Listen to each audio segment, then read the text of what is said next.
Welcome back to Popy's kitchen. Popy's কিচেনে দেখো আজকে পনির মশালা পনির বানাবার জন্য প্রথমেই পনিরগুলোকে কিউব করে কেটে নিয়েছি।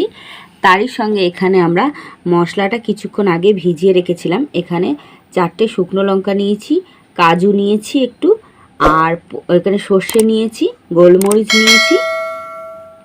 এবার এটাকে আমরা একটা পেস্ট তৈরি করে নেব। দেখো এখানে মশলাটা আমরা পেস্ট করে নিয়েছি। আমরা কড়াটা বসিয়ে দিয়েছি। এবার এর মধ্যে আমরা তেলটা গরম করে নিচ্ছি। এই পনিরটার মধ্যে এবার আমরা এখানে পরিমাণ মতো নুন দিয়ে নিলাম আর সামান্য একটু হলুদ গুঁড়ো দিয়ে এটা ভালো করে মেখে নেব।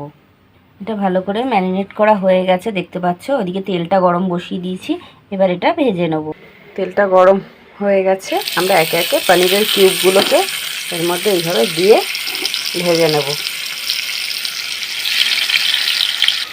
দেখছো পনিরগুলো হালকা গোল্ডেন হয়ে গেছে। এবার আমরা একে একে পনিরগুলোকে এইভাবে তুলে নিচ্ছি।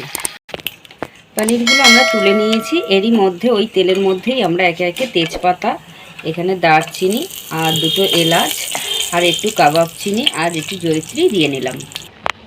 এর মধ্যে এবার আমরা মশলাটা দিয়ে দেবো। দেখো মশলাটা দেওয়া হয়ে গেছে। এর মধ্যে আমরা বাটি ধোয়া জলটা অ্যাড করে দিলাম।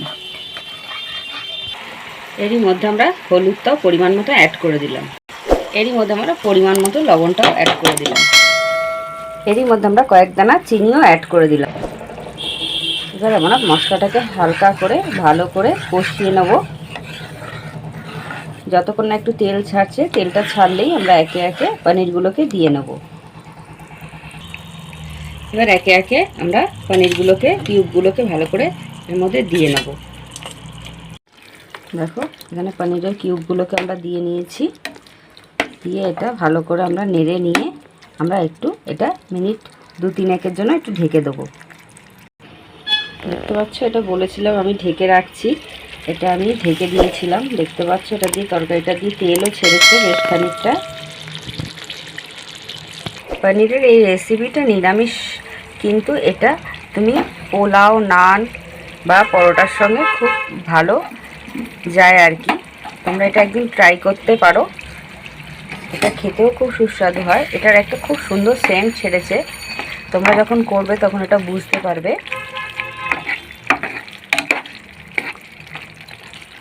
এটা মোটামুটি হয়ে এসছে। আমরা এবার এটাকে সার্ভ করে দেবো। দেখতে পাচ্ছ আমাদের নিরামিষ পনির রেডি হয়ে গেছে। এটা বিভিন্ন রকম নিরামিষের দিন তোমরা করতে পারো। এটা খেতেও খুবই সুস্বাদু হয়। এটা যারা পনির পছন্দ করো না বা নিরামিষ খাওয়ার পছন্দ করো না, তারা অবশ্যই একবার ট্রাই করবে। এটা খেতে খুবই সুন্দর হয়। আমার আজকের এই রেসিপি যদি তোমাদের ভালো লাগে তাহলে অবশ্যই একটা লাইক, শেয়ার ও সাবস্ক্রাইব করতে ভুলো না। পাশে থাকা বেল আইকনটা টিপে দেবে, তাহলে সবার আগে নোটিফিকেশন পৌঁছে যাবে। আর যে সকল বন্ধুরা আমার সঙ্গে এইভাবে রয়েছো তাদের আমার অসংখ্য ধন্যবাদ। এইভাবেই আমার পাশে থেকো। আবার অন্য ভিডিও নিয়ে চলে আসবো।